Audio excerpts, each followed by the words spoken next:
This isn't really, it's not a gear drive transmission, but it's really not a hydrostat either. So here we have what looks like the forward and reverse for a shuttle shift, but it's not a shuttle shift. Not even close.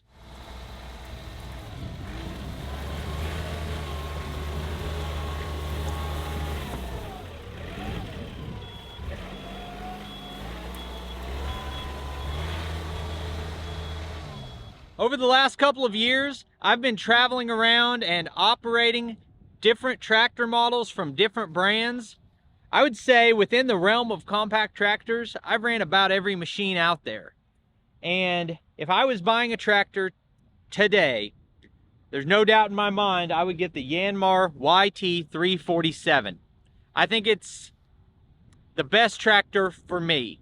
So in this video, I want to talk about why I would choose this model and why I find it really odd that you just don't hear much about the Yanmar tractors. As a matter of fact, I was talking to someone yesterday who had no idea that Yanmar made tractors. So I find that really interesting. I want to get into it, but first I want to do a walk around, show you all the features of the tractor. Then I'm going to run it, maybe move some dirt, something like that, and then we'll get into it. Before I get started, I want to make it clear that I have no affiliation whatsoever with Yanmar. It's not a sponsored video. No one asked me to come here. Just some guy sharing his opinions. Now, most of the things that I like about this tractor are in the drivetrain and the operator station. And we're going to spend most of our time on that. But first, I'm just going to do a walk around on the outside and just tell you what I see. Here's a little thing that stands out to me. And nobody buys a tractor because of the mirrors, but these are really nice, big, adjustable rear view mirrors that also pop out of the way. Why am I even mentioning something trivial like that? Well, in my mind, a company that pays attention to the little things also puts the same amount of thought and energy into the big things most of the time. So when you notice attention to detail in design, that can matter. So there's a lot of things that used to be premium features and now we just come to expect them. So I won't spend a lot of time on it, but it does have a removable loader with a kickstand. It's got a skid steer quick attach bucket on it, so you've got that versatility. So I'm trying to look for things that aren't standard or are outside of the box engineering. And little things that are nice, like when you pull your pins to remove your loader, there's a holding spot for it right here. Then I see there's a rod right here for the cylinder that you use, your front steering cylinder is protected by a steel rod. John Deere and Kubota will argue about who's smarter, putting their steerage linkage in front of or behind the axle, and wherever you put it, maybe just protect it with the steel rod. One thing I don't love on my Deere is the way the hood opens. Now, this one is unique among the compact tractors I've looked at because there's a hood release inside the cab. And when I say I don't love the hood on the John Deere, it's not because it's plastic, it's because it's got 3 parts and it becomes a hassle to access everything. So like right here, we've got easy access to the battery where mine's a big hassle to get out. Another thing I really wish my tractor had was a removable filter in front of the radiator. Seems like that should just be standard on any machine now. Mine does not have it. This one has a little spring clip you pull out. You can pull this out and blow it out. You would have to have the loader up in the air to get it all the way out just because of clearance. But to pull it out and clean it, pretty easy to do. Air filter's easy to access. I can see the fuel filter and the oil filter. Those are out and easy to access. Yanmar makes service kits for the whole tractor, or you can get all your components in one setup. That's what I do with my John Deere. I mentioned the mirrors earlier, but you've also got some front-facing lights here, besides the headlights on the front of the tractor, and you've got these side lights here. I've mentioned a couple times that I've always been a John Deere guy. I used to have exclusively John Deere equipment, and I've really started to rethink that. I don't dislike John Deere equipment. I'm just trying to explore all the options before I buy something. But an interesting note about John Deere and Yanmar, something that most of you already probably know, is that all of the John Deere compact tractors have Yanmar engines. All of them. And it's been that way for 40 or 50 years, since the 1970s, I believe. Now, some of this stuff I could be off on the details. It might have started in the 80s, but I think they've been doing that since the 70s. And if you bought a John Deere compact tractor like in the 80s or the 90s, it wasn't just a Yanmar engine. The entire machine was designed and built by Yanmar. So if you're a John Deere guy, you've probably driven a Yanmar tractor more than you realize. A lot of people will still tell me that my John Deere tractor is a Yanmar, and that's not true anymore.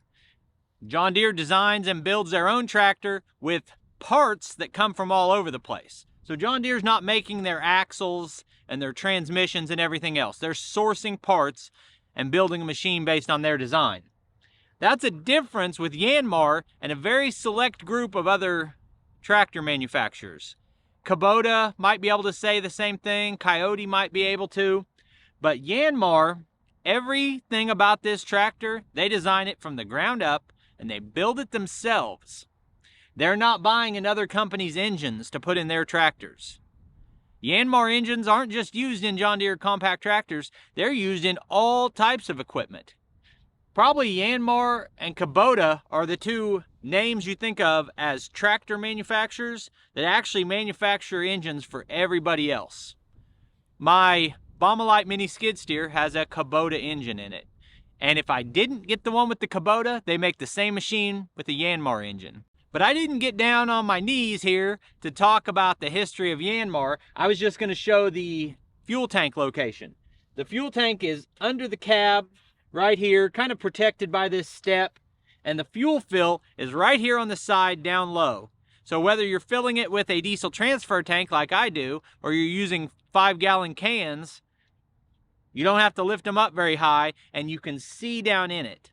Much improved over like a hood fill location, or even a little better than mine, which is on the back fender. So as we come around to the back, I see the first thing that I would say is a little bit of a negative. I said this would be my ideal machine. That doesn't make it a perfect machine. So if I see any negatives, we'll get to those too.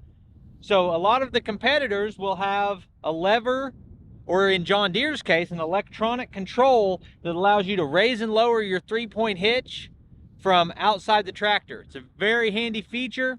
This one does not appear to have that. It does have dual rear remotes, which I believe are standard, but obviously can be added.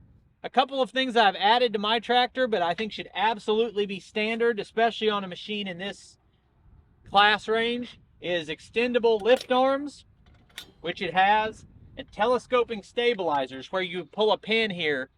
And this has both of those. Got a nice beefy adjustment here for leveling your 3-point. I would definitely add top and tilt to a machine like this that's got those rear remotes. It's got an integrated, extendable, heavy-duty drawbar. I like it when this PTO guard is hingeable and you can swivel it up out of the way. This one does not seem to be. They have a sight glass with dyed fluid rather than a dipstick for checking the hydraulic or transmission fluid. And I think I prefer the dipstick, but if you're going with a sight glass, you want one like this. It's a large diameter and you want a little bit of dye in the fluid so you can see it clearly and easily. It's a really sharp looking cab. You've got your rear lights here with your signals, and it's just a sharp looking cab, nice looking machine from the outside.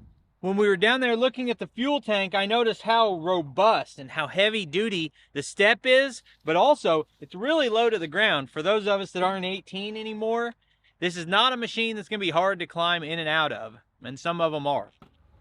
As I talk about how nice the step is on what's more the operator's exit side, there is not a step on the other side. And that's a nice thing to have, to be able to easily enter and exit the tractor from both sides. But you're always blocked a little bit by this joystick. So I can get in and out this side, but it's not as convenient. Just in terms of the cab, we've got these pop open side windows. We've got plenty of air vents, your heat and AC control here, dome light. You know, mostly pretty standard stuff, but it's a nice ergonomic cab.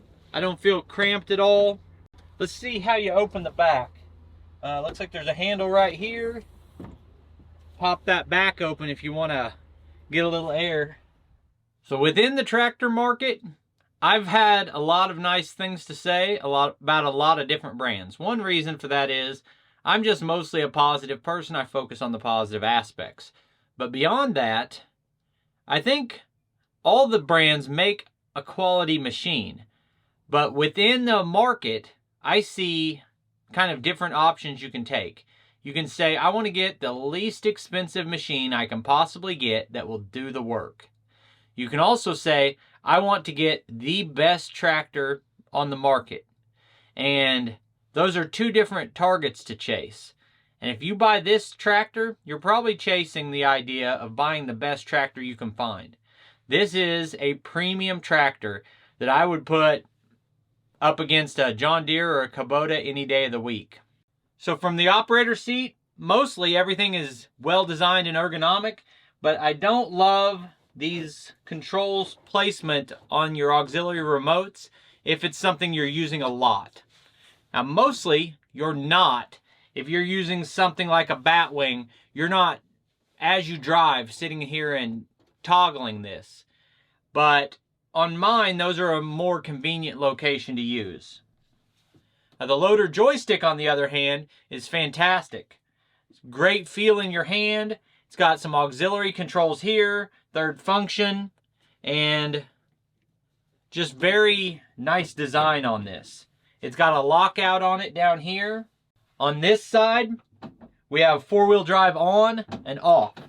Now, the tractor's not moving, and I can just, with one finger, turn that on and off on the four-wheel drive. Now my tractor, to shift in and out of four-wheel drive, I usually have to be moving just real slow and start and stop and kind of wiggle it and to get it to pop into place. This one snaps right in. It's a 3-range transmission, but it's not really. It's not like a 3-range hydrostat. We'll get to that in a minute, because this isn't really, it's not a gear drive transmission, but it's really not a hydrostat either. So here we have what looks like the forward and reverse for a shuttle shift, but it's not a shuttle shift. Not even close. It is, if anything, more similar to an automotive transmission. You have the ability to independently control your ground speed, your engine RPM, and your PTO speed. It's actually got a horn on it. Your information screen here, besides your analog gauges, which it has on both sides, your turn signals and all your warning lights and things like that, you've got an interactive display here that gives you a lot of information. So here's a throttle. This is a parking brake, which I've been on a lot of tractors that have parking brakes I don't like. This one, like,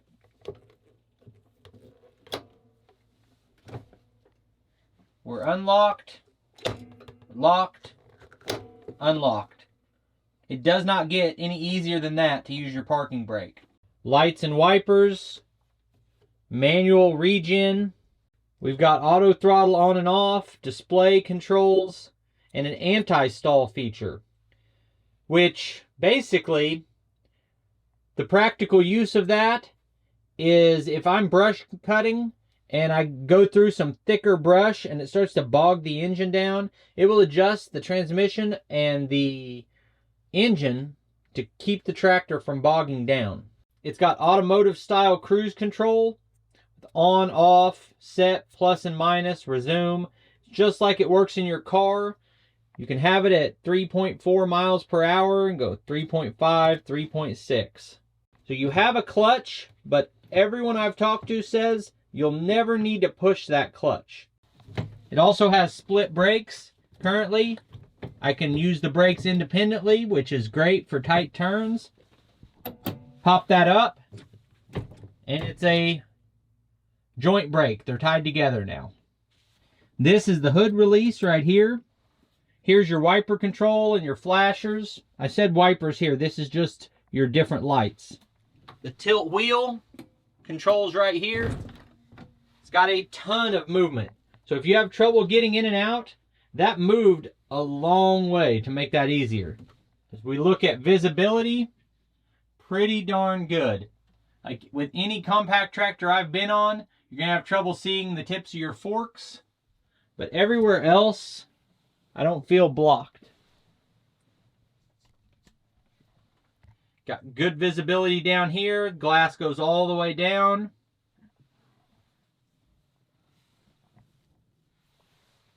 So let's talk a little bit about the transmission. And I'm gonna have a hard time really explaining this, but I'm gonna do my best. So we have one pedal here for our travel, as opposed to John Deere with the 2-pedal system or Kubota with the treadle pedal. This is your forward and reverse pedal. So I'm going forward, let up on the pedal, kick it down to reverse. So that feels like a shuttle shift. Within each range, you have a few different ways to control your speed. So you can increase your throttle with the hand throttle, and that will make the engine run faster. It'll make your RPMs on your PTO run full speed. It'll make the tractor move faster. And you also have the pedal, so how hard you push your pedal determines how fast you move. You've also got the auto throttle that you can turn on or off.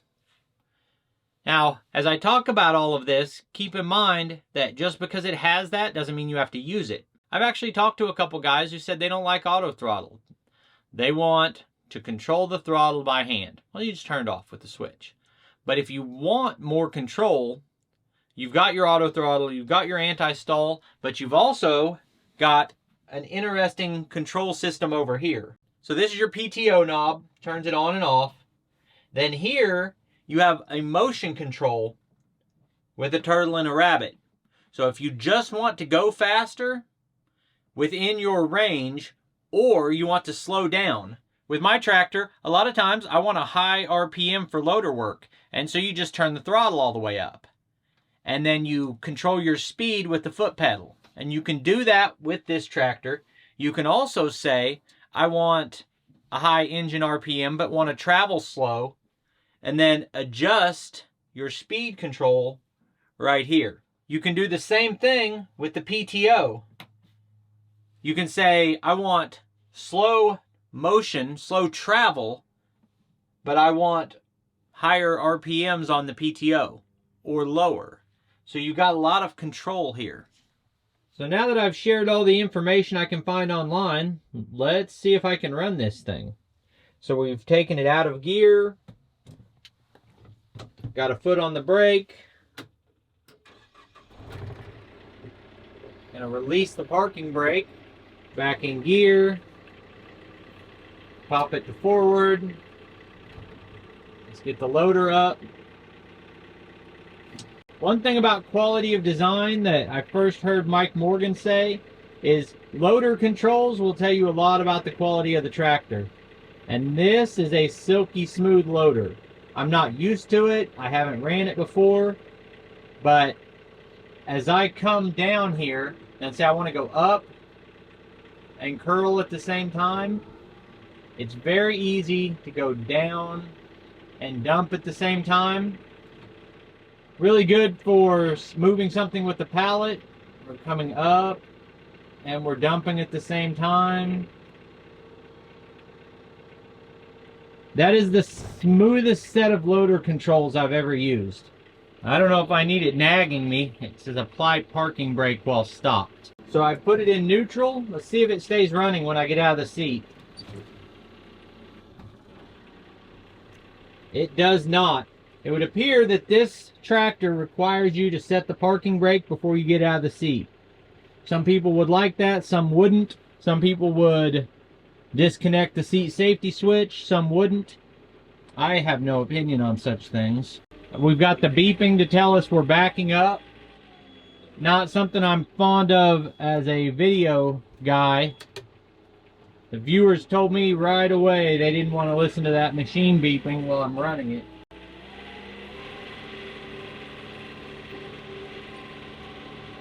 So we've got our RPMs, the hour meter, the trip meter, travel speed 3.5 miles per hour. All of that is on the gauges at once. Also gives you a load rating. So it's letting you know how hard you're working your tractor essentially. It's down low just moving. If we were running the PTO, that would be something you could keep an eye on. Now I can push a button here and it brings up an A and a B setting. Setting A is 6 miles per hour. Setting B is 4 miles per hour. So I can have different settings for different tasks I'm doing. So this has memory settings for different tasks you might do. You can push a button and bring up mode A or mode B, which control your ground speed and different settings like that, whether you're using your auto throttle or whatever the case may be. And setting A in range 2 is what I use when I'm pulling a plow. But if I'm running the brush cutter, I use setting A or B or whatever the case may be.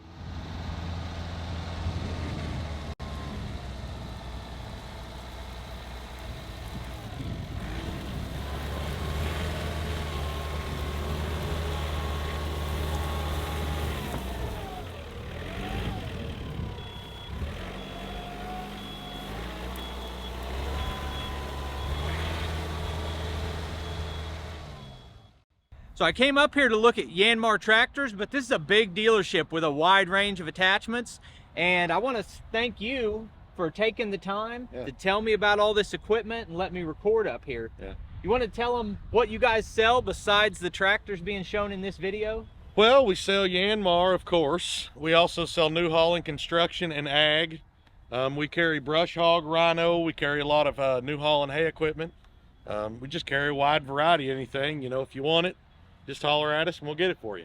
So he's being very generous with his time. And I'd say if you're anywhere in the Midwest and you're looking for New Holland or Yanmar, check out Jensen Tractor. They're in Bartlesville, Oklahoma.